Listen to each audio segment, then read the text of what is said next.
Баршаңызға сәлем достар.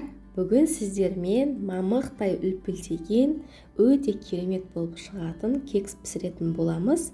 Тіпті бұл рецептпен сіздер капкейк жасасаңыздар да болады. Міндетті түрде рецептің соңына дейін қараңыздар. Каналыма тіркелмеген болсаңыз міндетті түрде тіркеліп қойыңыздар. Ең алдымен 3 жұмыртқаға қантты салып, миксердің көмегімен жақсылап аппақ болып көпіргенге дейін 2-3 минут шамасында миксерлеп аламыз. Мінекей бізде осындай аппақ көбік болып көпіруі тиіс.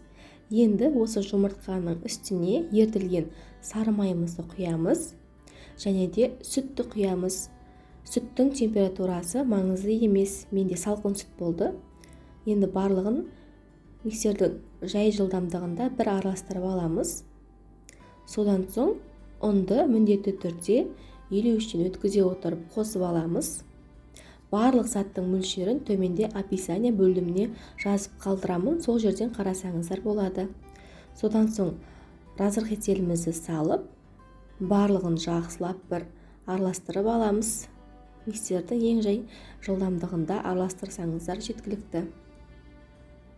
Бізде қоймалжың өте керемет қамыр шығуы тиіс. Мінекей бізде осындай массадағы, осындай сұйықтықтағы қамыр шығады. Енді осыны кекс пісіретін арнайы формаларымызда құйып шығамыз. Қаласаңыздар арасына начинка салсаңыздар болады. Вареная сгущенка, шоколад, жаңғақ, мейіз салсаңыздар болады. Мен ешнәрсе салған жоқпын, тек өзін осылай пісіріп алдым.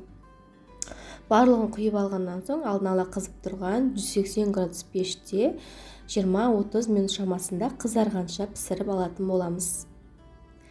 Мінекей достар, қараңыздар, біздің кекстарымыз өте керемет болып көтеріліп пісіп шықты. Дәл осы рецептпен 14-15 дана кекс шығады. Міндетті түрде дәл осы рецептпен жасап көріңіздер, кекстарыңыз мінсіз болып шығады. Жұмсақ үлпілдеген болып шығады. Достар, егер рецепт ұнаған болса, міндетті түрде каналға тіркеліп, жанындағы қоңырауша белгісін басып қойды ұмытпаңыздар. Сол кезде сіз менен шығатын әрбір рецептіні бірінші болып қарайтын боласыздар. Назарларыңызға көп рахмет. Сіздермен бірге Анаргүл.